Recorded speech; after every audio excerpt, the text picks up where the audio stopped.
Are we supposed to go that way? I've been. Yeah, it's back to be meant to go.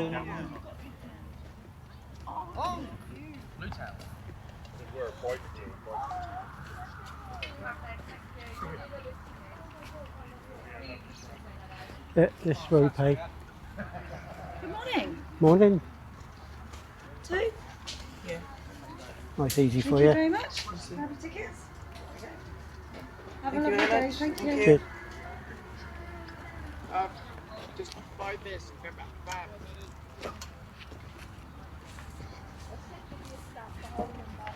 John, just in case you get.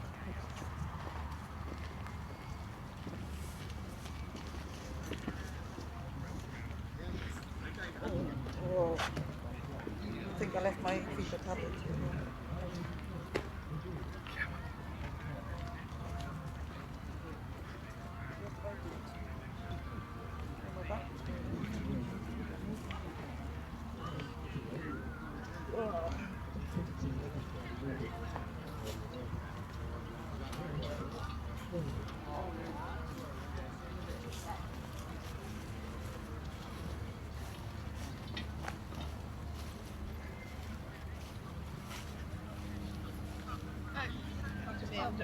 Yeah. Yeah, I could do it. I'll be here when you go back. Or do you want me to come up and open the bottle?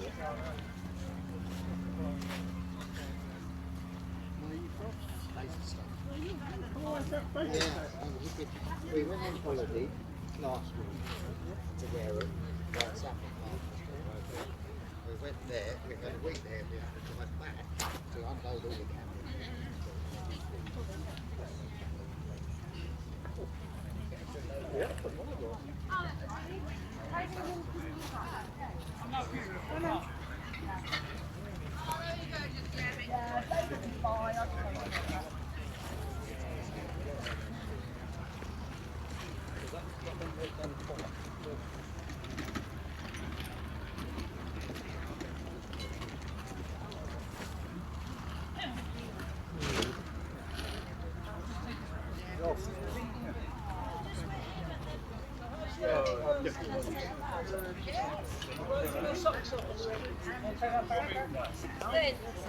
She came yesterday. Oh, good soon. Yeah.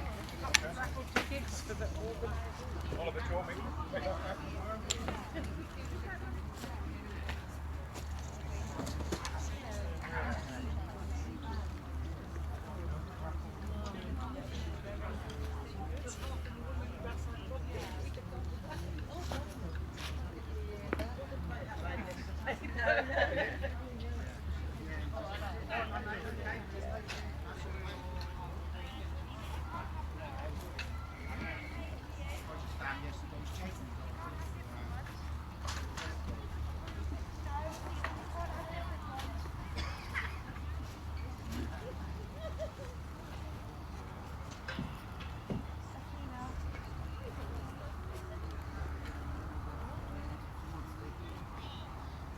Right, you can't change them now. No more changing. Okay, that's it. It's in the nut. Just You nailed it down. Yeah, it's not going there, is it? No, don't. No, it's going that way. I got the hardest one. You did it again. You're good at that. You're like an expert at fishing now.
Back out the other side.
I can't even leave it. What can I get now? Right, good morning, ladies and gentlemen, and welcome to the second day of the Purbeck Steam Rally. I was here yesterday, I'm afraid, I'm here today. So we're going to start things off, we're going to kick things off this morning. We're going to keep it fairly brief because it is quite warm already. So we're not going to keep the dogs down for long, but we're just going to hopefully give you an insight in how we can train a gun dog to be effective in the shooting field. Yes. And this is a little English Springer Spaniel. You watch. She knows exactly what she's doing because you do it so often. So you want a dog to enter cover freely. What we've done, good day. Mabel. Come on. So what we do, we start off with a young dog, we hide tennis balls. It's basically a game of hide and seek. Now there's obviously one in there, we put it in there just to keep her interest up. But now, if I stand here, she'll just keep hunting those brackets because she's convinced there's something in there because it's a war base. So I'm going to let her hunt a bit more. She'll hunt more and more, get stuck in, and then what we'll do is we'll drop another one in. So it's that reward base, positive behaviour. She's not going far, she's just staying around 2 feet. So it's conditioning the dog. So in a moment, I think we've hunted enough. When she's not looking, we'll drop another one. So she thinks there's always something there. She's convinced of field, good girl, covered in wool. And you see she's actually, now I think she's about 5 now, and you see that she's still absolutely mad on tentacles. Now, we're going to move away from this, and we're just using that turn lifting now, so that means to me, it's not a command, it's a corrective measure. So if she goes a little bit too far, then I'll just pick her and come back across me, you're going too far. She's under my feet, and every now and then, and when you don't need the whistle, don't use the whistle, only use the whistle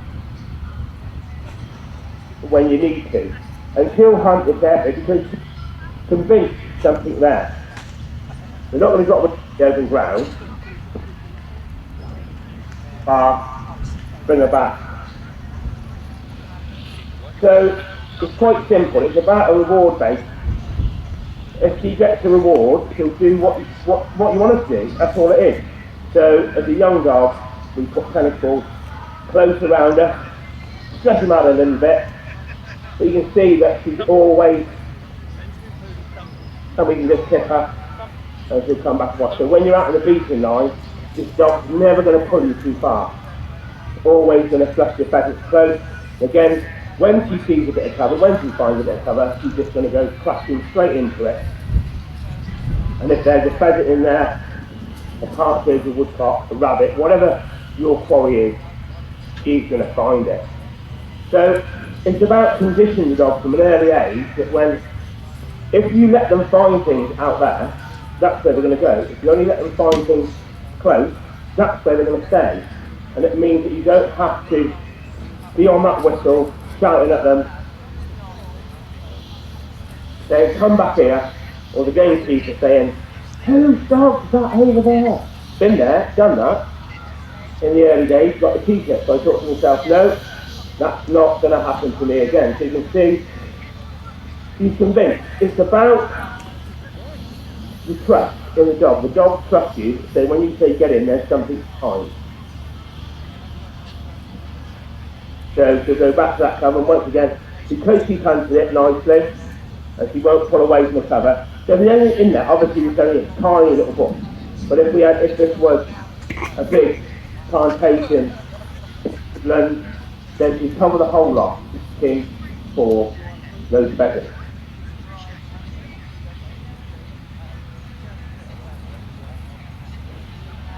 So again, just give her that reward, and even at this age, she loves to do it, and that's the conditioning, that's the training from a very early age, and keep it going. And you see, off she goes again, and she'll never go too far, because that's where she thinks everything is. And if she does go a little bit, as I said, all we have to do is on the whistle, and she turns and comes back across her. So that's how I get a young spaniel to hunt. Mabel, come on. In. So unfortunately, that's the only spaniel we've got in here today. I'm not going to bring out you yet, yourself. Guinness.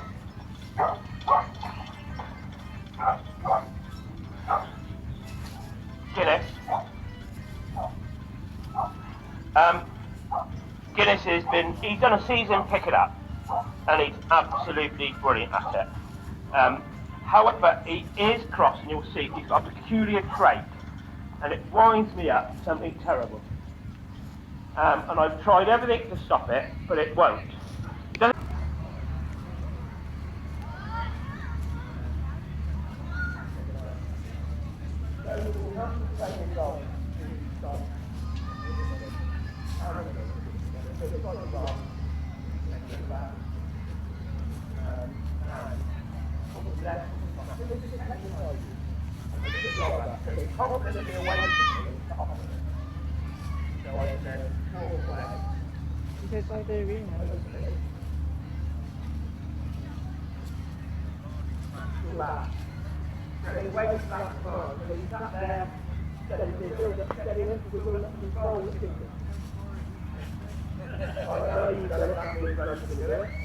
Oh, bell ringer.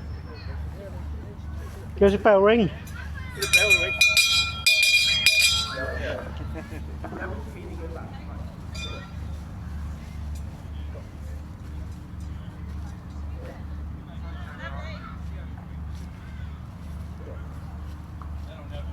So we're building up that rapport, we're building up that all the pictures.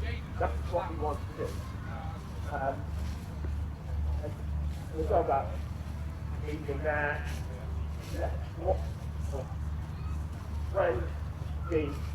I've got to walk backwards, otherwise my friend's back, sorry. So Liam sat there.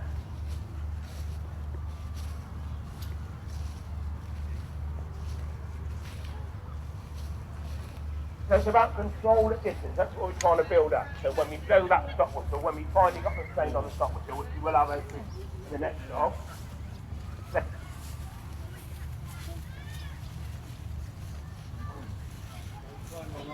Take one out. Throw that one in. Right, take one out when I still that.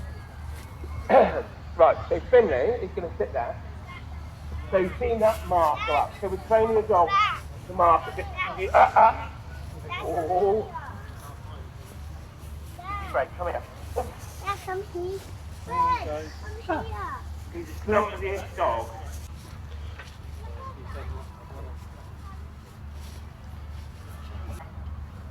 Follow the train. Right, okay. So he went down, Bennett even put the blind in, hadn't he? So that was good. People here. So they're send him down there. Don't put the other out yet, Ben. Just put one, just leave The it. other night Leave we it had there a for a couple of minute. travellers come in with problems. Go back. So we'll put them out again. This time we're going to show you this hunt command. So when I blow that hunt command, okay, he'll hold the area. He says, I know, he knows I know best. It's there somewhere. But they... And 39,000 of this 20 Jeep were built. And it lasted around about 6 weeks in the theatre of war. As I said, the route Jeep came from, just enough to the central parts. And it paved the way there for the modern things that we understand as former forts. We got a Humvee there, around about sort of 19, I don't know whether it's 2003, something like that. So one would have seen action out there in the yellow bus is a very local bus to the area. It's a sole service with the Bournemouth Borough Transport, of course, which ended up being called Yellow Buses. So hopefully that is on its way over for us.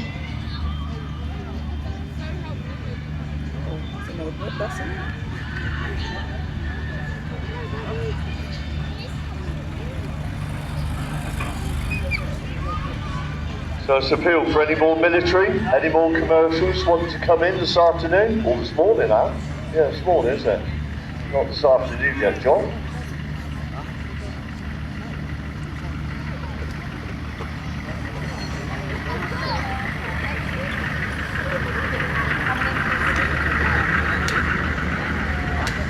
It's not very often you're graced with several different Jeeps in the arena, but of course there were 3 variants. There was Hotchkiss, which is made under licence, and was a French vehicle.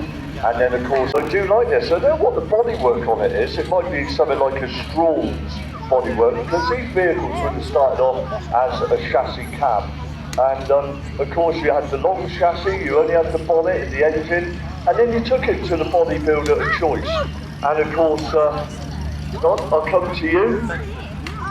Birmingham. Oh, that's interesting. That's a name for the past. Of course, I'll come and see you in a minute. That's interesting. We'll have a chat about that. Well done, my friend. Yeah, so Birmingham is the maker of the body. And there were several body makers out there, including a company called Heavers back in the 1950s in my village when I was a little lad. And that was the village up there in Stonehenge, was the home to Heavers. You also had Marshall, and you had Straw. So you had quite a few. Jupol, of course, is another of the big names of plastic. Very, very nice vehicle. Very, very nice. Now we've got some tractor and trailer rides happening today around the showground. You can hop on and hop off. Obviously make sure it stops when you do that, of course. They've got 2 of the Land Rovers, 3 of the Land Rovers making their way down. And we've got the 1967 Series 2A, which is a works fire engine, which works at Uniroyal, which was the tyre company. And it was always advantageous for companies to have their own fire brigades. And where I come from, near Salisbury, you've got what used to be Paynes Wessex, which was the firework people. They have still, to this day, got their own fire engine and works fire brigade.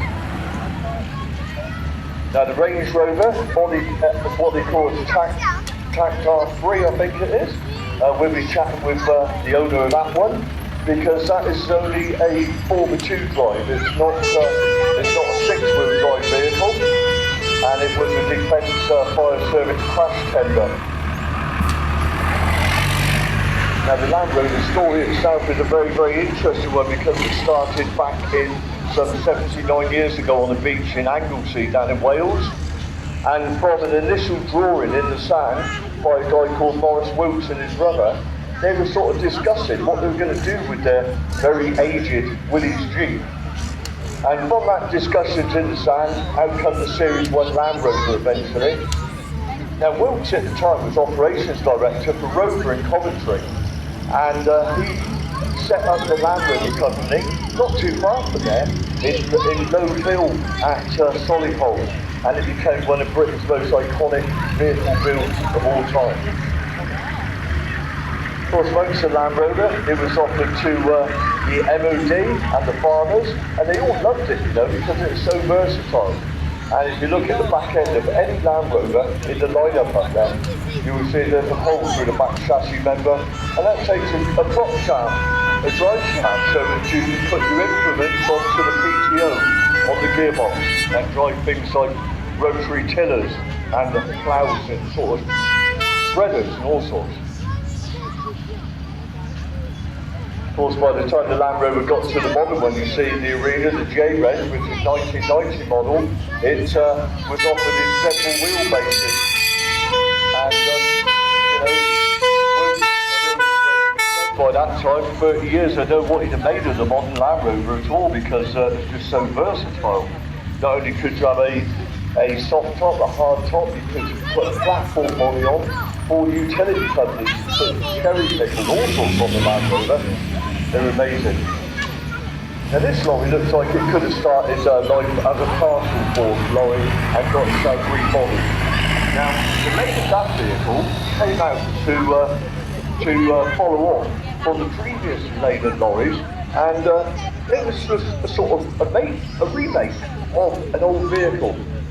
Now they changed the engine, they offered different engines as well, engine choices, different wheelbases, and came up with the Leyland DAF 45.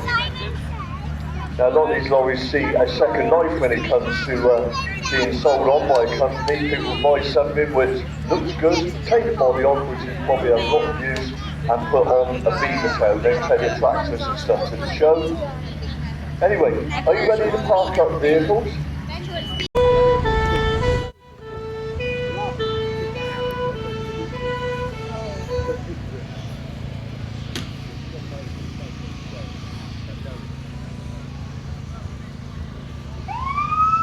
Prior to things like the Leyland DAF lorry that's going around at the moment, you'd have had the Leyland Maskey, you'd have had formation of the Leyland DAF 45 when it came out.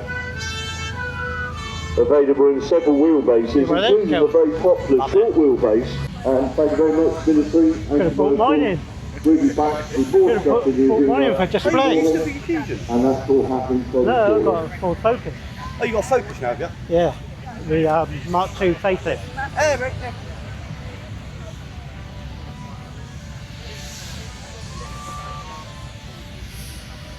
Where I'll go? Up here. Yeah.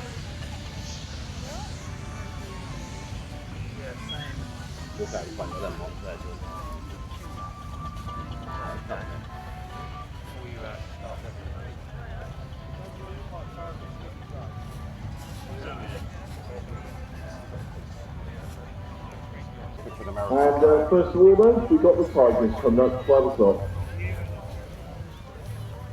I do one of them. I can't drive.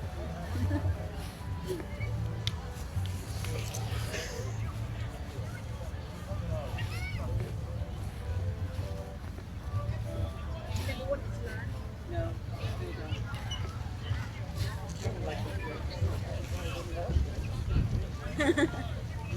No, they're nice Jags. Yes. You're like me then. I like that.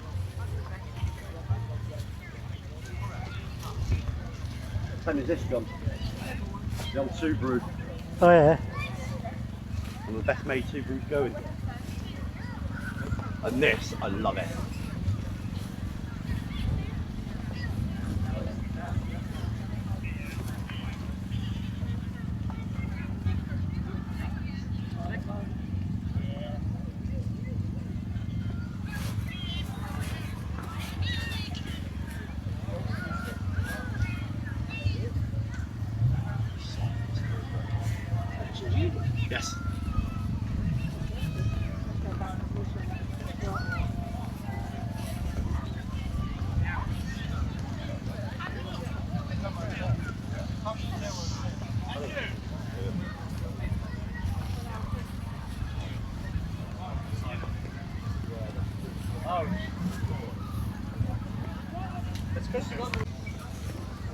I'll keep the sun behind me.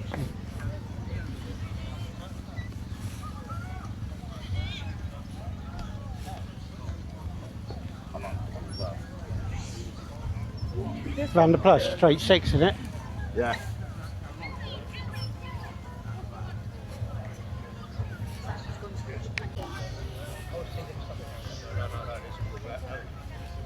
Nice. Yes.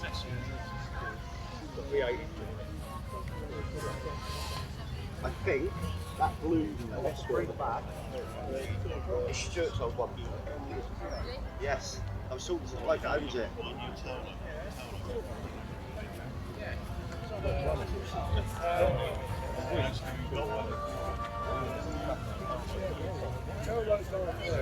Same one, what all the wing with that? Yeah, it's massive, but that wide.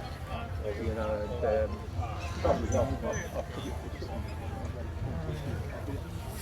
So many other old cars.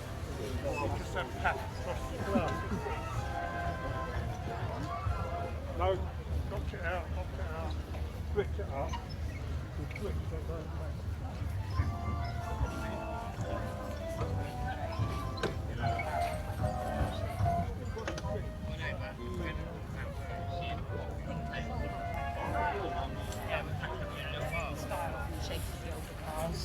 Thank you. I know, darling. Which one are you going to buy?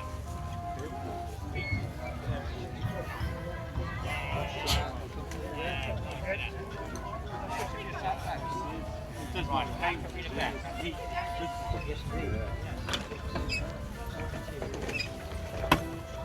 All original. The size of the box.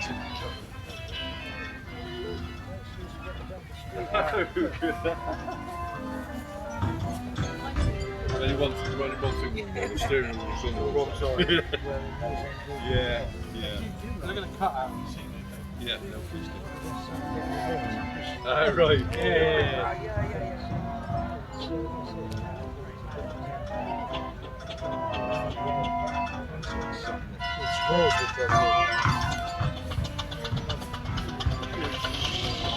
Everyone all right?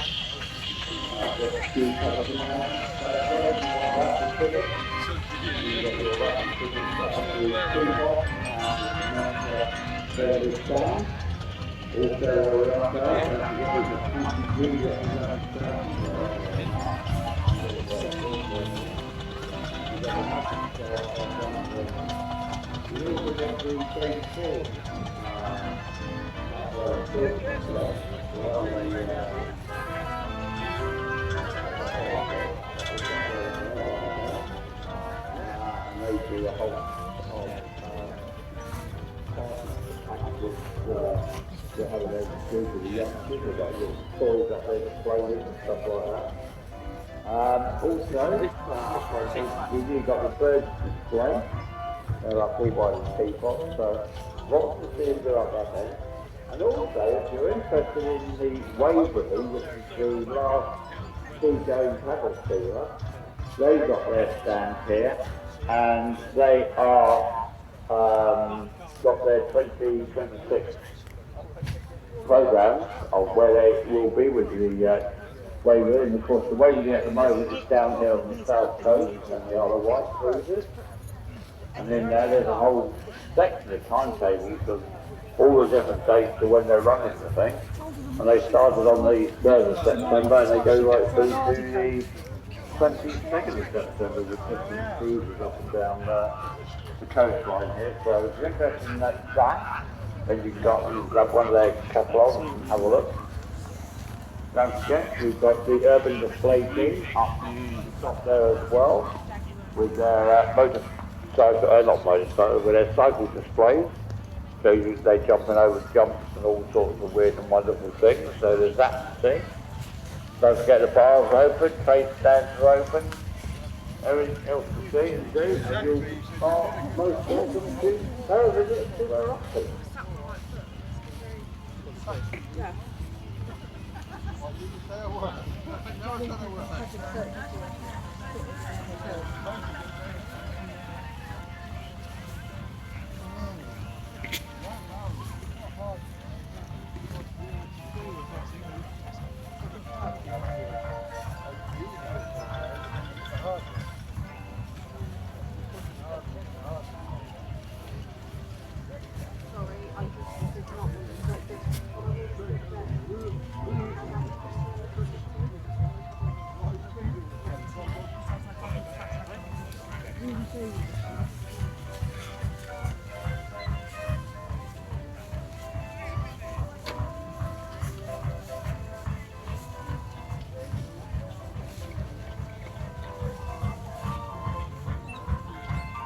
Okay, turn that way.